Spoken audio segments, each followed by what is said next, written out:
재택치료 5일차, 재택치료자 10명 중 8명 이상은 스스로 건강을 챙겨야 하는 일반 관리군인데요. 여전히 혼란이 있는 듯 보입니다. 대한병원협회 코로나19 비상대응본부에서 실무단장을 맡고 있는 이왕준 명지병원 이사장 모시고 좀 더 자세한 얘기를 나눠보겠습니다. 이왕준 단장님 안녕하십니까? 네, 안녕하세요. 지난주에 이어서 또 바쁘신 시간 정말 내주셔서 이 자리에 와주셨습니다. 지금 그 사진을 조금 전에 이렇게 보여드렸습니다만은 최근에 그 SNS를 보면 이렇게 약을 한꺼번에 많이 사서 코로나 상비약 세트라고 이렇게 올리는 글들이 많아졌어요. 근데 꽤 많이 쟁여두는 분들이 늘어났는데 혹시나 하는 마음에 불안해서 이러는 거 아니겠습니까? 네, 뭐 그렇죠.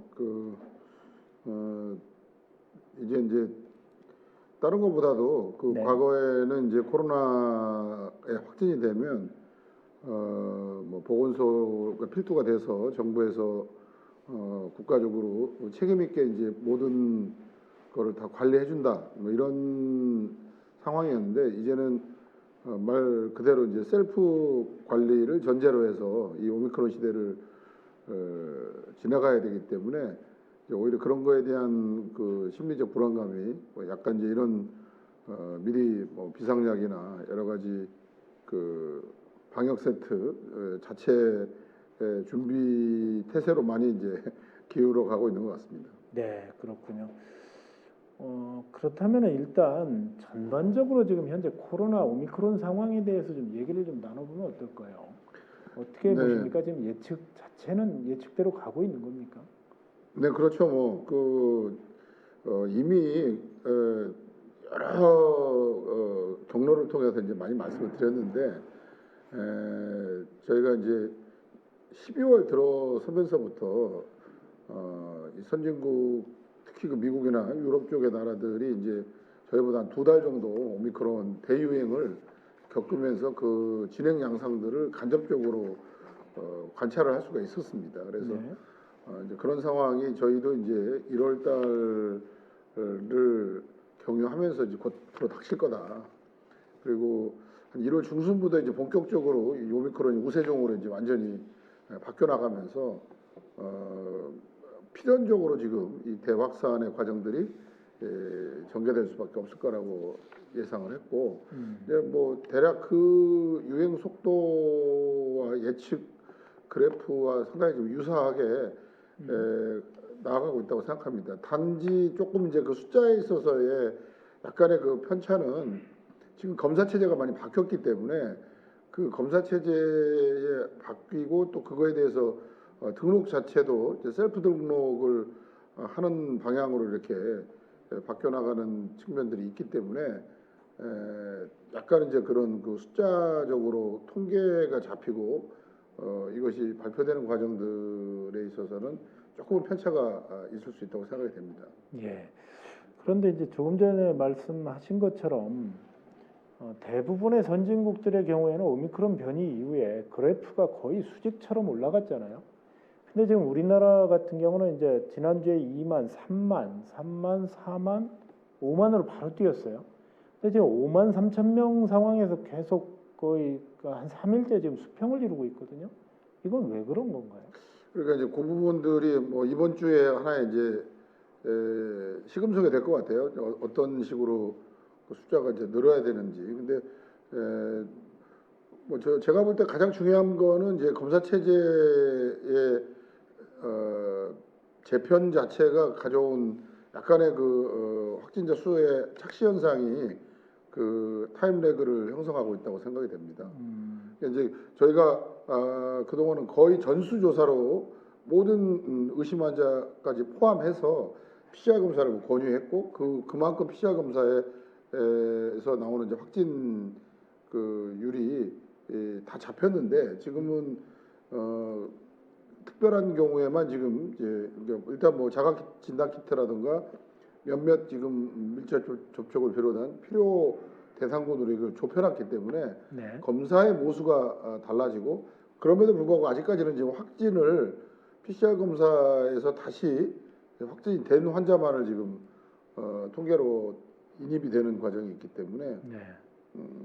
지난 일주일간의 그 과정은 뭐 일단 이 검사 체계의 그 변환에 따라서 실제적인 환자보다도 이 환자의 그 급증하는 수가 좀 적어졌다라고 보고 있습니다. 그 말씀은 그러니까 전수조사 체제가 아니기 때문에 일부의 경우에는 본인이 확진자인 줄 모르거나 무증상자의 경우에 아니면 어떤 건강 상태가 나쁘더라도 그냥 집에서 쉬는 걸로 가벼운 증상으로 가게 될 경우에 그 전수가 잡히지 않는 데 따른 현상이 그런 변수가 좀 숨겨져 있다고 볼 수도 있겠네요. 그렇죠. 그거 굉장히 이제 큰 겁니다. 왜냐하면 지난주에 사실상 지금 우리가 3T 정책을 이제 지금 네. 드롭하지 않았습니까? 그러니까 네. 특히 그 모든 환자들을 이렇게 추적을 해서 확진자와 동선이 겹치다던가 또는 밀접 접촉의 가능성이 있는 사람들은 무조건 이제 그 PCR 검사를 했던 거에서 벗어나 있는 상황이니까 실제로 지금 이 유행의 과정들을 계속 추적하고 있는 거는 아닌 거죠. 예. 더불어서 지금도 거의 무증상 환자 같은 경우에는 무증상 감염이 됐거나 무증상 전파가 되더라도 이제 이런 그 경로를 추적하지 않기 때문에 특별히 자기가 그 자가 증상이 없으면은 검사를 하지 않습니다. 이제 그런 측면에서 본다 그러면 당연히 이렇게 무증상 내지는 지금 확인되지 않은 상황에서 감염돼 있는 나타나지 않는 군이 굉장히 크다고 생각이 되죠. 그러니까 빙산의 그 아래 물속에 잠겨 있는 것처럼 실제로 지금 확진되는 숫자보다 아직 확진으로 지금 감별되지 않은 환자군이 최소 2배, 3배, 4배까지 이를 수 있다라고 지금 가정을 하고 있죠. 예, 그렇군요. 이왕준 그 단장께서 말씀하신 것처럼 실제적으로 우리 감염자들이 일부 있을 수 있지만 그러나 정부가 이렇게 전수조사 3T 정책을 저희가 중단하고 이렇게 간 이유는 현재 감당할 수 있는 의료 체계가 중증 환자들을 중심으로 이루어질 수밖에 없는 거고 또 오미크론 변이가 거의 90% 이상이 되면서 실제로 실질적인 어떤 감염의 상황 자체가 과거보다는 조금 증상이 덜한 거죠. 그렇기 때문에 이렇게 바꿀 수밖에 없었다라는 걸 얘기하는 거고요. 그러나 안심하기에 이른 것은 그렇다 보니까 전수조사를 포기하다 보니까 실제로 우리 주변에 감염자들이 있을 수 있다. 무증상 감염자들이. 그래서 활동 반경을 스스로 개인 위생에 철저히 하고 여전히 마스크를 쓰고 여러분들께서 주변의 상황들에서 조금 활동을 줄이는 것이 자신의 건강을 지키는 것이다. 이렇게 얘기를 좀 정리할 수가 있겠습니다. 그렇다면 이왕준 단장님, 지난주에 이렇게 급격하게 5만 명대로 늘어나면서 실제 의료기관에서는 지금 어떤 상황입니까? 그 전과 상황이 어떻게 변하고 있습니까? 뭐 다행인 거는 실제로 이렇게 지금 환자 모수가 급증을 했음에도 불구하고 네. 위중증 환자의 그 증가는 거의 눈에 띄지 않고 있습니다. 네. 그래서 아주 이제 미세하게 좀 증가를 했긴 했는데 아직도 전체 우리 병상수의 30% 이하밖에 차지를 하고 있지 않고요. 네. 전체적인 그 위중증 환자의 어떤 또 그 강도도 그렇게 뚜렷하게 높아지고 있는 징후가 보이지 않아요. 그래서 일선에 있는 지금 그 의료진이나 의료기관들은 확실히 이 오미크론이 델타 바이러스보다는 위중증의 그 전이 정도가 좀 약하다. 뭐 이런 거를 좀 직관적으로 좀 느끼고 있고요. 물론 뭐 이건 아직 통계적으로나 좀 더 환자의 발생 추이가 좀 지나가 봐야 되겠습니다만은 한 2주 정도의 경과 속에서 좀 현장에서 느끼는 좀 감각적인 판단이고요.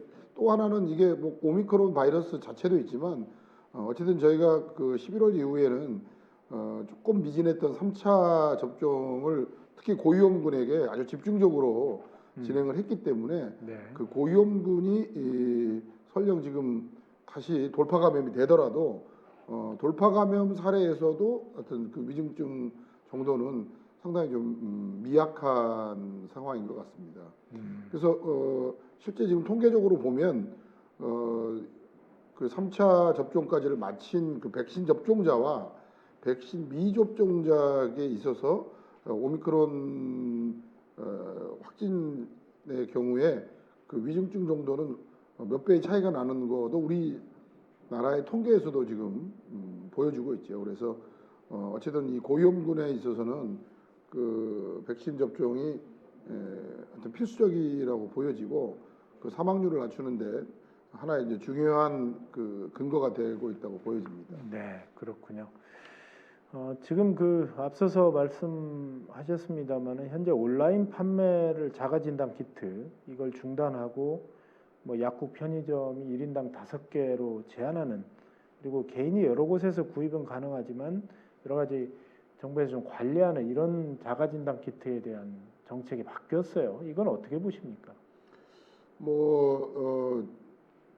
저희 지금 검사 체제 자체를 이제 재편을 했기 때문에 저희가 지금 PCR 그동안 이제 PCR 검사가 전국적으로 하루 이제 최대 검사 수치 용량이 한 60만 건 정도였습니다. 근데 지금 우리 보통 이제 확진자가 지금 5만 명 이상 나온다고 그럴 때에 그 수요를 전부 이제 그 PCR 검사만으로 할 수 없기 때문에 그 앞에서 거르는 스크리닝 검사를 이제 자가진단 키트로 일단 오픈을 했고 또 그 부분을 가지고 이제 확진자를 가려내는 방향으로 검사 체제를 바꿨기 때문에 어쨌든 이 자가진단 키트에 대한 수요는 굉장히 지금 초기에 폭증을 하고 있다고 보여집니다. 네. 지금 정치자 시청자들 댓글이 들어온 것이 코로나19에 감염되지 않더라도 자가진단 키트를 미리 사서 구비해 두는 게 나을까요? 이런 질문이 들어왔습니다. 어떻게 보십니까? 어느 정도는 이제 필요하겠죠. 왜냐하면 막상 지금 이제 자기가 감기 증상이나 뭐 이런 그 코로나 유사 증상이 나타났을 때 빨리 이 검사를 해서 집에서라도 초기에 이게 지금 유증상 확진으로 나오면 포지티브로 나오면 일단 그 본인의 활동을 자제하고 뭔가 이제 행동에 대한 의사결정을 할 수 있지 않겠습니까? 이제 그런 네. 의미에서 최소한의 자가진단 키트를 이제 구비하는 거는 어느 정도는 좀 적절해 보이는데 요 정책과 이제 이 실제 국민들한테 이게 공표되는 그 기간이 굉장히 좀 짧았기 때문에 아마 지난주에 상당한 혼란이 초래됐다고 보여집니다.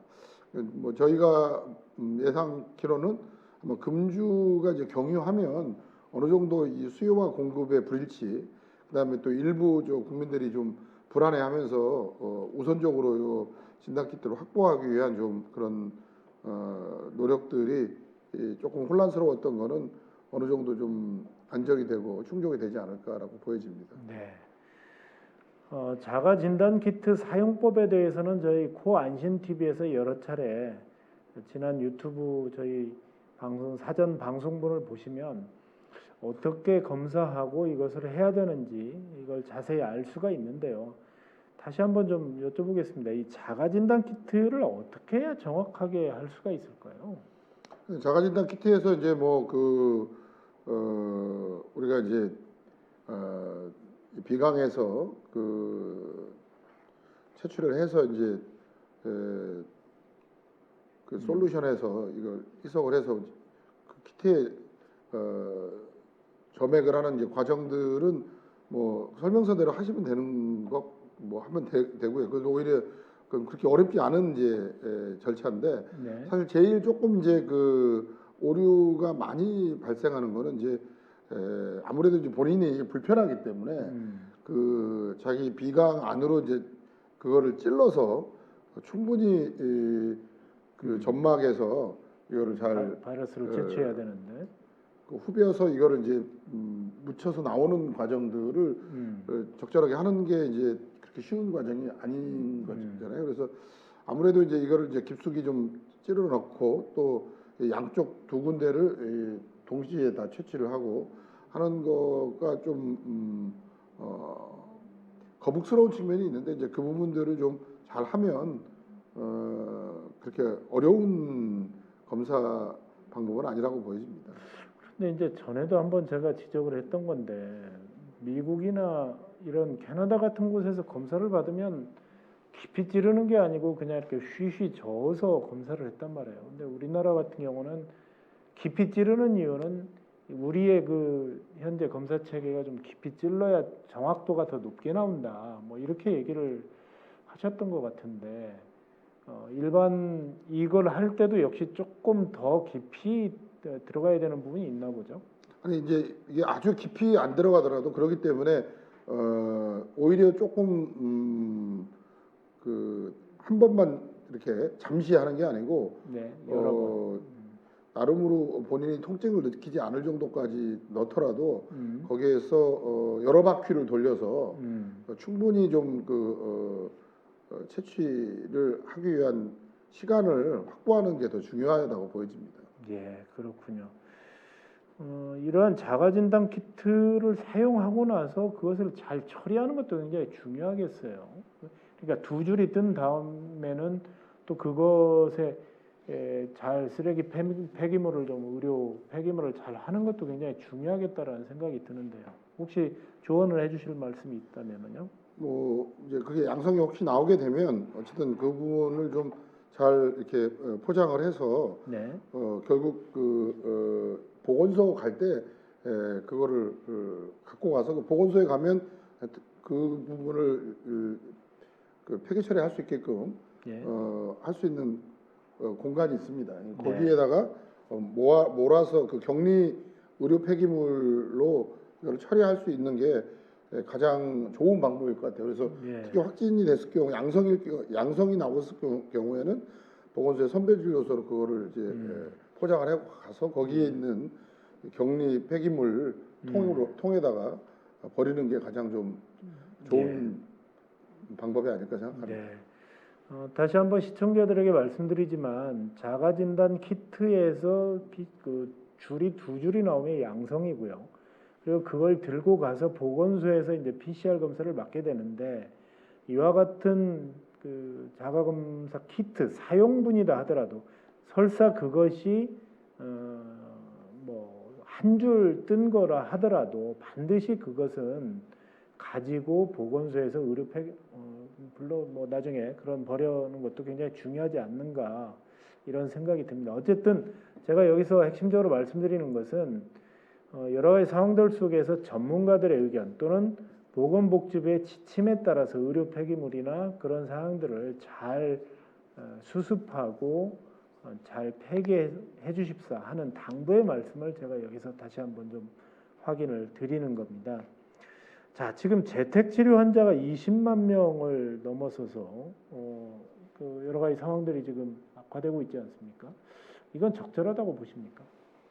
뭐 아까 말씀드렸지만 이제 확진자 숫자가 이제 늘어나면 이제 지금 7일로 지금 그 격리 기간을 정했지만 보통 이제 그 진단 검사를 시작하면서부터 7일을 이제 기준으로 하기 때문에 확진 완전한 통보를 받고는 한 이제 5일 정도가 되는 상황이 됩니다. 그래서 네.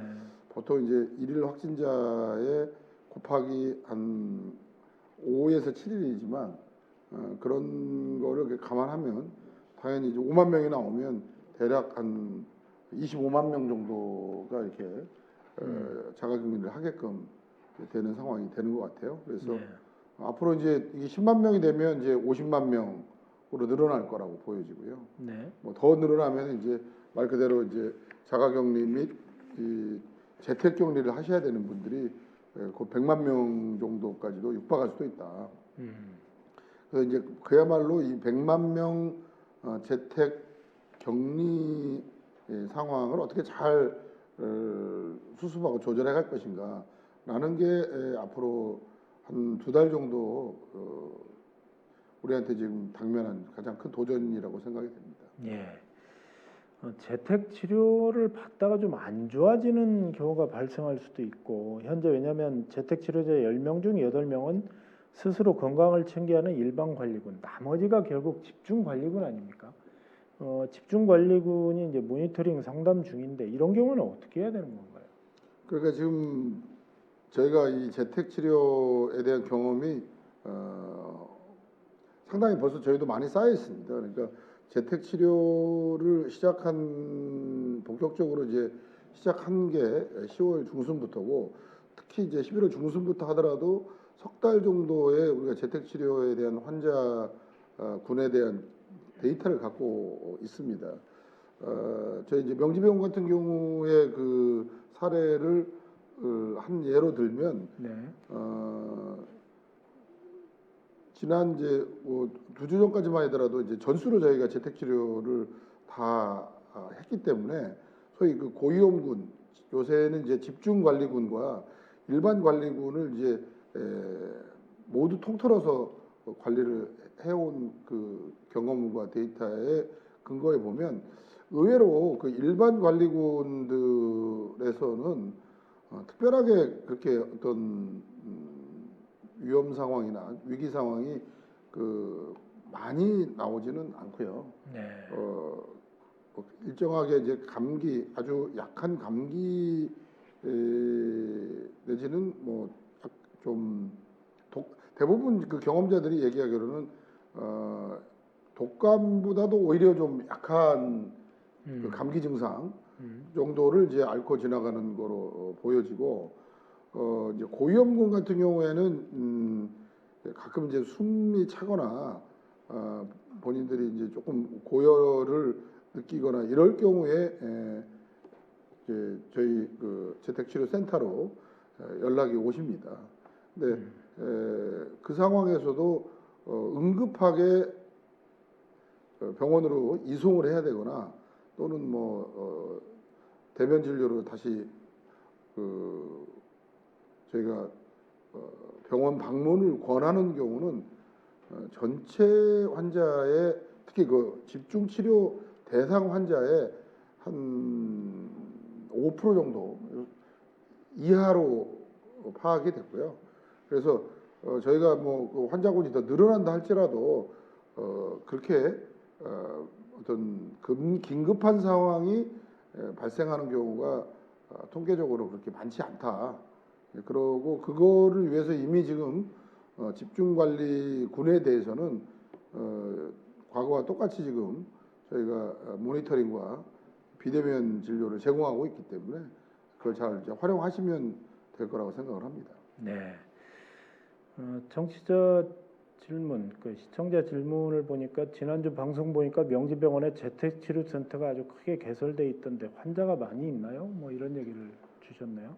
저희가 이제 2,000명까지 관리할 수 있는 시스템을 해서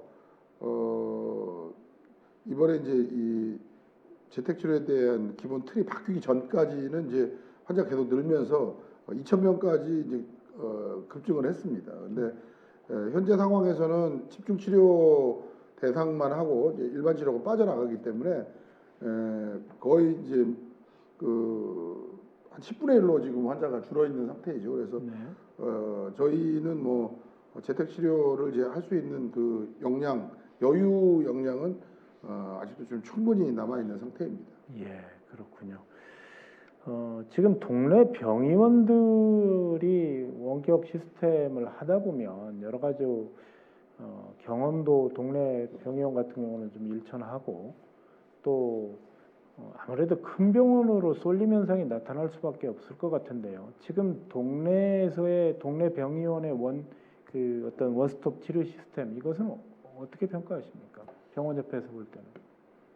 그 지금 동네 의원들의 경우에는 이제 이런 감기에 준하는 증상이 이제 벌어졌을 경우에 그거에 대한 이제 상담 그리고 이제 처방을 받는 거고 그 처방전을 전화로 유선으로 이제 통해서 받게 됐을 때 그 처방전을 가지고 제3자가 약국을 가서 수령을 해서 이제 복용을 하는 정도에 그치고 있습니다. 그래서 사실 지금 동네 의원에서 지금 진행하고 있는 진료의 내용은 사실상 뭐 감기 독감 정도를 좀 관리하는 정도이고요. 이미 고위험군들은 재택치료센터를 통해서 관리하고 있기 때문에 실제 일선에 지금 그 의원들의 의사 선생님들하고 이렇게 얘기를 해보면 그렇게 환자가 뭐 많이 몰리거나 또는 그런 조금 더 심각한 환자들이 의료 상담을 하거나 하는 사례는 그렇게 많지 않다고 얘기를 하고 있습니다. 예, 그렇군요. 시청자 뾱뾱이라는 분이 지금 계속 질문을 주셨어요. 지금 여러 가지 지금 2년 동안 확진자를 못 줄이고 오히려 늘어나니까 그냥 독감 수준이라고 치부하는 거 아닌가요? 참으로 아쉽네요. 그럼 2년 동안 왜 그렇게 난리친 건가요? 이런 질문 주셨어요. 좀 오해도 풀어줄 겸 어떻게 말씀해 주시겠습니까? 그러니까 이건 이제 전략의 문제일 수도 있고 뭐 하나의 이제 그 정책의 문제라고 보여지는 거죠. 네. 저희가 이제 델타 변이 바이러스하고 이 오미크론 변이 바이러스는 그런 의미에서 완전히 좀 다른 바이러스다 또는 완전히 국면이 다른 거다라고 이제 계속 설명을 하고 있습니다. 그러니까 델타 바이러스의 시대를 저희가 거의 1년 8개월 이상을 이제 경유를 했었고 우리는 그래도 이 과정을 통해서 락다운에 준하는 어떤 그 완전히 마비 상태는 겪지 않은 채로 그 여러 번의 이제 위기들을 좀 견뎌왔다고 보여집니다. 네. 그리고 이제 그 부분들이 사실 그 거리두기를 어느 정도 이제 환자가 늘었을 때 계속 해왔는데 그 부분들의 효용성에 대해서 뭐 굉장히 이제 회의적으로 보시는 분들도 있고 특히 이제 자영업자분들이나 이런 영역에서는 그것이 가져오는 상당히 많은 경제적인 손실이 있었기 때문에 네. 끊임없이 이제 뭐 논쟁이 됐던 과정들은 저희가 충분히 이제 감지를 하고 있습니다. 네. 근데 문제는 이미 이제 오미크론 상황으로 가게 되면 이 오미크론 변이는 확실히 델타 변이와 달리 얼마든지 이 부분은 조금 더 통제 구조 안에서 가능하다라고 보여지는 거죠. 그러니까 델타 바이러스도 지난 2년 동안이 그냥 똑같은 상황으로 진행됐던 게 아니고 작년 이제 봄부터 본격적으로 이제 백신이 풀리고 백신 접종이 되면서부터 이 델타 바이러스에 대한 정책도 완전히 바뀐 거거든요. 그렇기 때문에 2020년도에서의 그 저희가 방역 정책과 2021년도의 정책이 어찌 보면 완전히 좀 다른 차원에서 해석이 돼야 될 거라고 보여지고요. 특히 지금 오미크론 변이는 어찌 보면 델타 바이러스하고도 완전히 다른 체계에서 운영이 되는 거기 때문에 2022년에 들어와서 지금 제기되고 있는 방역 정책은 21년도와 또 완전히 다르게 해석이 돼야 된다고 생각합니다. 예. 근데 이제 그야말로 제가 볼 때는 이제 위드 코로나로 본격적으로 이제 이행을 해야 되는 그런 국면이라고 보여지지요. 예. 지금 말씀하셨지만은 중요한 것은 현재 유행하고 있는 오미크론 변이는 델타나 알파나 그 전에 우한 바이러스와는 분명히 병독성이 과거에 비해서 굉장히 약해졌기 때문에 확진자는 굉장히 늘어나고 있지만 중증 환자들은 그만큼 발생률이 굉장히 적고 상대적으로 사망자는 오히려 과거에 비해서 굉장히 적다는 거죠. 병독성이 약해지는 거죠. 그런 상황들에 따라서 방역 정책은 유연하게 갈 수밖에 없다. 이것은 비단 우리나라만의 문제가 아니고요. 전 세계 그리고 WHO가 권유하는 사항들에 따라서 지금 가고 있는 겁니다. 근데 이 대목에서 한 가지 더 궁금한 것이요. 예를 들어서 오미크론이 지금 병毒성이 뭐 약해졌다라고 하지만 전염성은 커지고 그러나 이런 상황 속에서 더 센 것이 나올 수도 있는 겁니까? 물론 가능성에 대해서는 뭐 다 열어놓을 수밖에 없는 거겠죠. 그렇죠. 이제 그 가능성에 대해서는 뭐 어느 누구도 더 센 바이러스의 신종 변이가 없다라고 네. 얘기할 수는 없고요.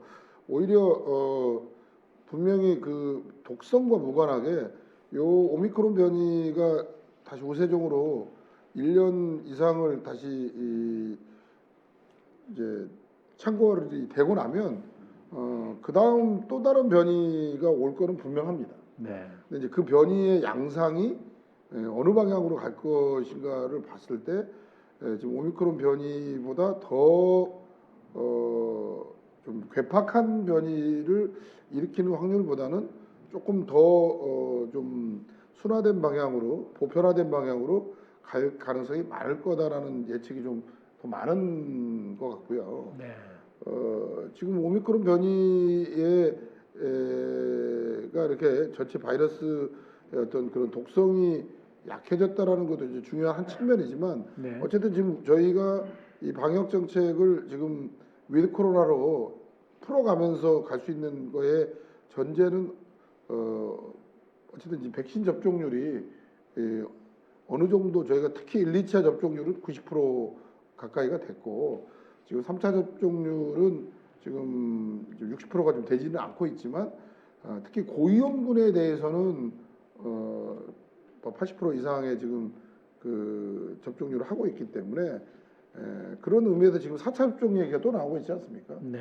4차 접종의 사실은 이제 핵심 포인트는 그런 의미에서 고위험군에 대한 4차 접종을 이제 언급을 하고 있는 거죠. 그러니까 다시 말해서 지난 12월 달에도 델타 변이에 의한 마지막 그 대유행이 11월, 12월에 있지 않았습니까? 네. 그때도 초기에 상당히 조금 위기 상황이 형성이 됐었던 거는 미리 저희가 위드 코로나로 11월 초에 이행을 할 때 요양병원이나 요양원이나 이런 이제 집단 시설 및 취약계층에 대해서 훨씬 강력한 부스터샷 3차 접종을 어느 정도 마무리한 상태에서 위드 코로나를 갔어야 되는데 그 스텝이 조금 꼬이는 과정이 한 2, 3주가 앞뒤가 좀 맞지 않았죠. 그래서 그때 상대적으로 집단 발생이 확 늘어나고 그래서 사망률이 좀 한 2, 3주간 급격하게 올라갔던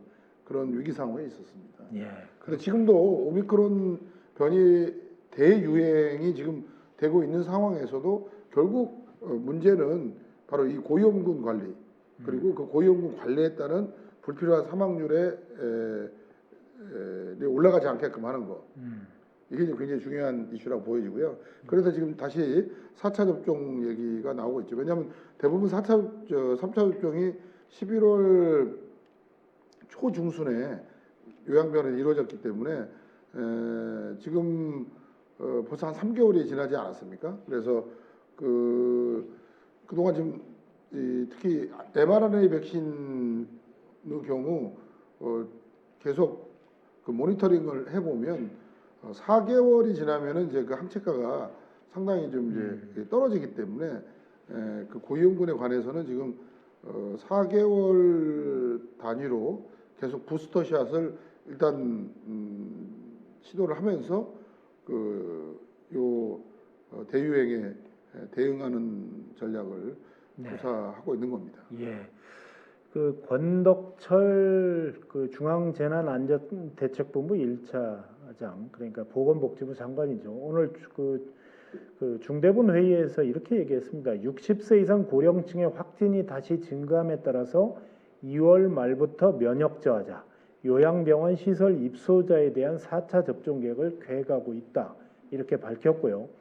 4차 접종 역시 그 면역 저하자와 요양시설 입소자가 우선 대상인데 앞서서 75세 이상 고령층과 노인시설, 요양시설 입소자, 면역 저하자 등 고위험군은 이미 지난해 10월 말에서 11월 사이에 3차 접종을 시작한 바가 있습니다. 그런데 이제 지금 말씀하신 것처럼 백신 접종 후에 3개월 내지 4개월이 지나면 예방 효과가 떨어지기 때문에 지난해 3차 접종을 받은 이들 고위험군에서 다음 달부터 백신 효과가 떨어질 것으로 이렇게 방역당국이 예측을 하고 4차 접종을 이제 시작하려고 한다는 거죠. 지금 우리가 오미크론 변이에 따른 이런 확진자가 5만 명대로 굉장히 늘어나고 있고 무려 지금 현재 누적 확진자가 약 140만 5천 명에 해당하고 있거든요. 그럼에도 불구하고 중증 환자 또는 사망자가 급격하게 현재로서는 늘지 않고 있는 것은 바로 지난 3차 접종을 고위험군에 대해서 집중적으로 선제 조치를 했기 때문에 가능합니다. 그렇기 때문에 백신을 또 맞아야 되느냐 이렇게 불만을 제기하는 분들이 일부는 좀 있으신데요. 그게 아니고 현재로서는 중증으로 가는 최선의 선택은 역시 백신밖에 없다. 이 말씀을 현재 그 이왕준 단장님께서도 말씀을 해주시는 것 같습니다. 그런데 이제 사실 그 대목에 대해서 이제 조금 첨언을 드리고 싶은데 저한테도 이제 그냥 일반 관리 대상군 또는 뭐 젊은 사람도 또 백신을 또 맞아야 되는 거냐 이제 이런 대목에 그 의문을 제기하신 분들이나 또 질문하신 분들이 있는데 지금 4차 백신은 그야말로 이제 이 고위험군과 이 집단 시설에 계시는 분들을 대상으로 선택적으로 지금 4차 접종을 진행을 하는 것입니다. 그래서 일반 관리군을 포함한 보통 그 다른 일반 국민들한테 해당되는 사안은 아니고요. 네. 왜 또 이게 의학적으로 조금 이제 의미가 있는 거냐면 백신의 효과가 이 항체 형성이 얼마나 돼 있느냐만을 보는 건 아니고 실제로 그 우리 면역 체계에서는 그 세포 면역 우리가 일종의 T 세포라고 하는 세포 면역에 기억되어 있는 면역 체계가 동시에 작동하고 있기 때문에 상대적으로 이 젊은 층들이나 그 다른 이제 고위험군이 아닌 상황에서 대상자에게 있어서는 굳이 추가 접종을 계속 저희가 권유하지는 않을 거로 보여집니다. 네, 그렇군요. 지금 그 오늘부터 노바백스 백신 접종이 시작이 됩니다. 이 노바백신은 앞서서도 저희가 말씀을 드렸지만 뭐 B형 독감이라든가 뭐 B형 간염이라든가 독감 백신처럼 우리에게 굉장히 익숙한 방식의 백신이라면서요? 좀 설명을 해주시겠습니까? 그렇죠. 이제 이게 이 백신을 생산하는 이제 그 방식이 뭐 한 4가지 정도로 이루어지는데 뭐 제일 이제 그 초기에 또 쉽게 제기됐던 게 이제 일종의 사백신이라고 그래서 라이브 백신 그 원래 이 바이러스를 일종의 살짝 그 독성을 좀 죽여서 사람한테 투여하는 그러니까 이 중국의 사노백이 이제 제일 그런 대표적인 백신인데요. 네. 사백신 방식이 있었고 하지만 이제 사백신은 그 상당히 이제 좀 그 효용성과 실제 그 백신으로서 효과성에 대해서 굉장히 많은 문제 제기가 있었고요. 예, 그 다음에가 이제 우리가 그 아데노바이러스 방식이라고 그래서 이제 아데노바이러스에 이 저희의 면역 원성을 넣어가지고 초기에 우리가 많이 투여했던 아스트라제네카 백신이 이제 그 벡터 백신이라고 저희가 부르는데 이 면역 원성을 이제 하나의 그 매개가 되는 다른 바이러스에 넣어서 우리 인체에 전달하는 방식이죠. 아스트라제네카 방식이 있고 지금 이제 제일 많이 그리고 이제 대부분의 지금 3차 접종을 비롯해서 우리 국민들한테 제일 많이 적용하고 있는 백신은 이제 mRNA 백신 말 그대로 이제 이게 이번 팬데믹의 가장 이제 새로운 기술이자 예. 또 화제가 됐던 이제 백신 아니겠습니까? 그래서 이 mRNA 백신으로 이제 그동안 대처를 해왔는데 또 이 mRNA 백신에 대한 뭐 여러 가지 부작용 내지는 이제 이거에 대한 그 아직 걸러지지 않은 위험성에 대해서 많이 두려워하시는 분들이 이제 그동안 꽤 있었고 그분들이 상대적으로 또 이 백신을 좀 거부하거나 회피하는 그런 경향이 있었다고 보여집니다. 네. 그래서 우리 어찌 보면 가장 전통적 방식의 백신, 그러니까 요 단백질 합성에 의한 이제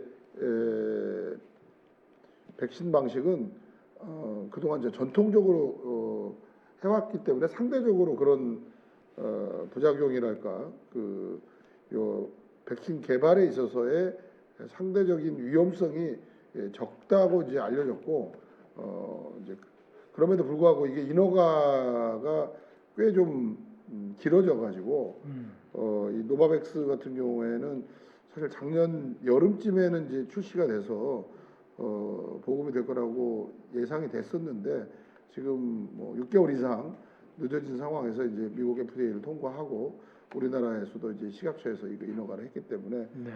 드디어 이제 이번 달 말에 출시돼서 보급되게 되었습니다. 네. 아주 상세하게 4가지 종류의 백신에 대해서 말씀을 해주셨지만 이 합성 항원 방식의 노바백스 백신은 현재 백신에 대한 불안감 때문에 그동안에 백신을 꺼려왔던 한 14, 5%가 지금 현재 접종을 하지 않은 것으로 나타나지 않았습니까?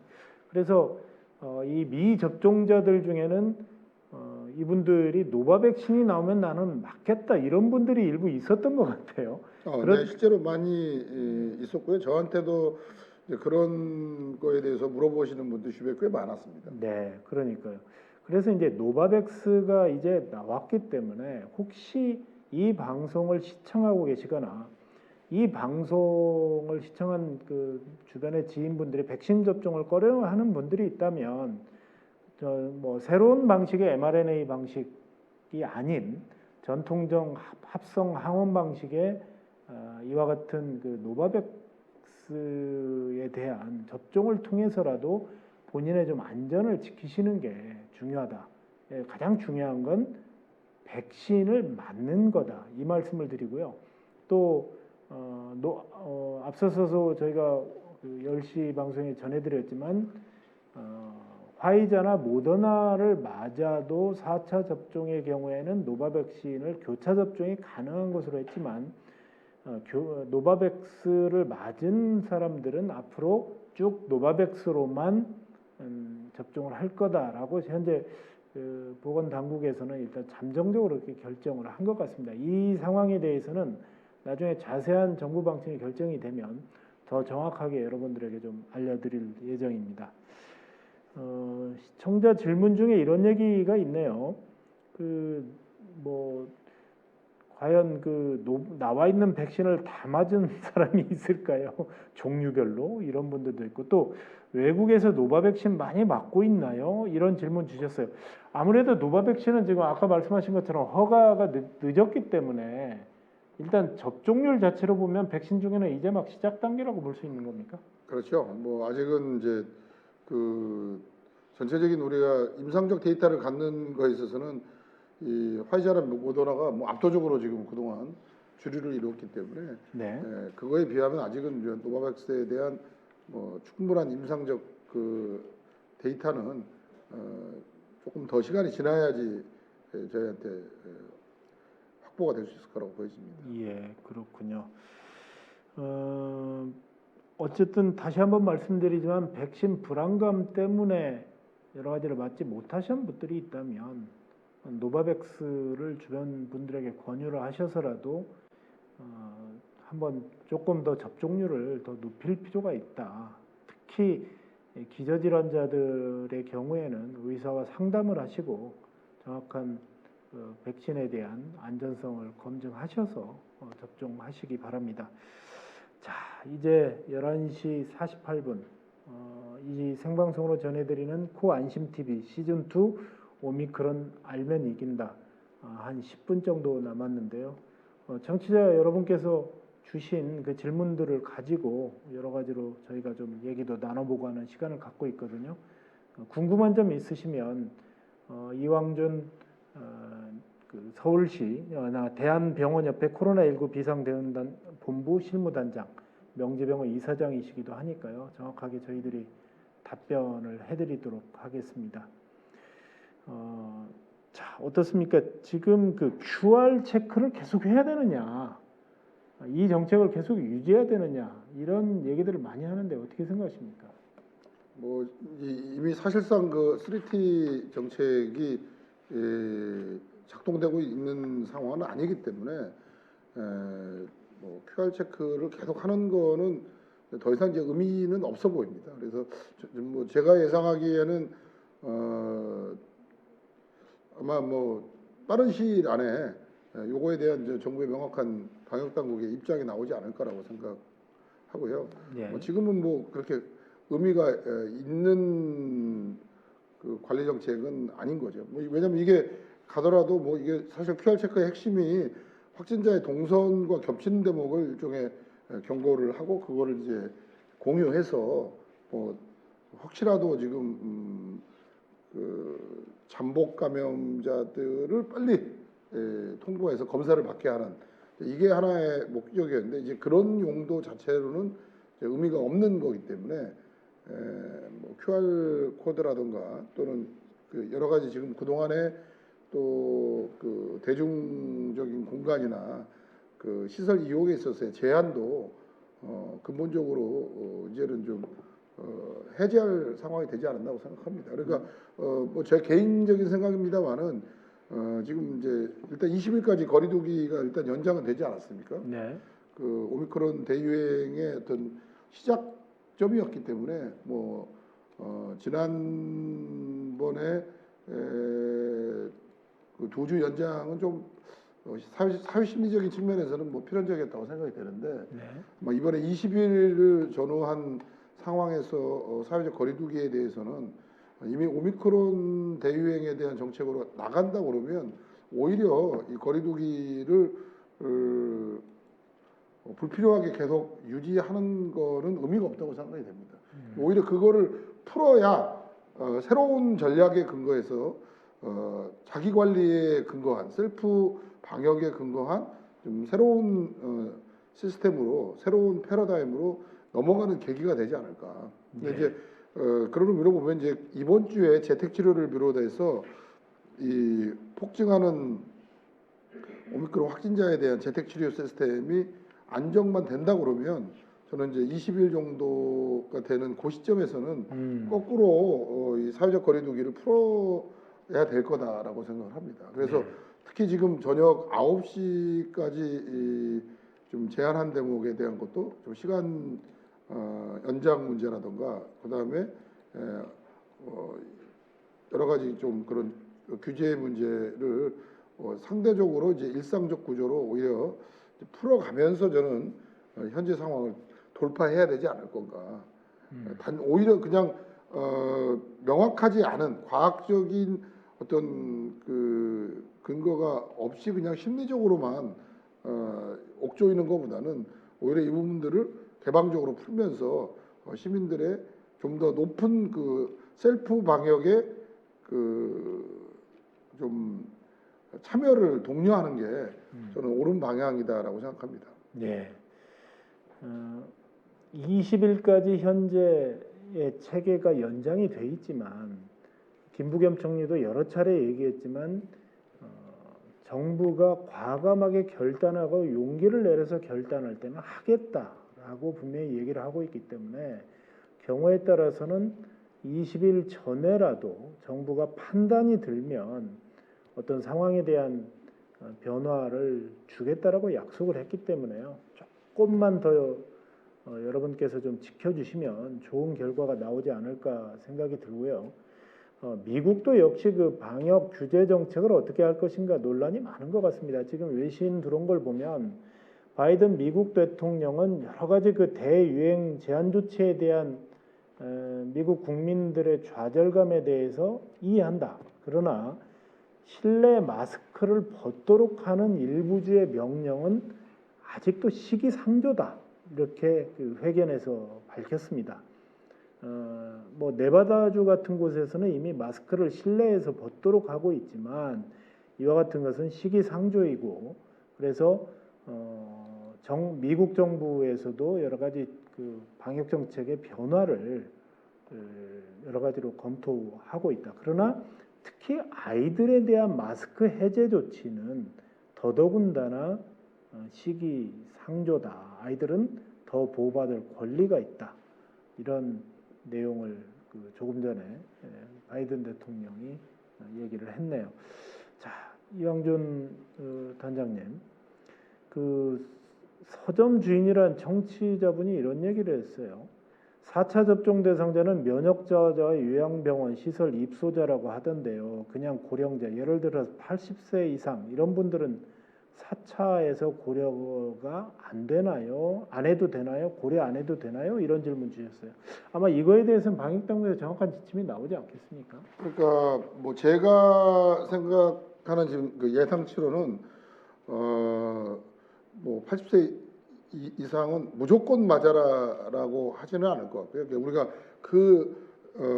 대상자를 이렇게 고위험군에 한정하더라도 좀 필수적으로 맞아야 될 사람과 나름의 선택적으로 맞을 수 있는 대상군을 좀 그 안에서 나눠서 진행하지 않겠나라는 네. 생각이 드는 겁니다. 그래서 뭐 나름으로 80세 이상의 고령자지만 뭐 이렇게 집단 시설이나 아주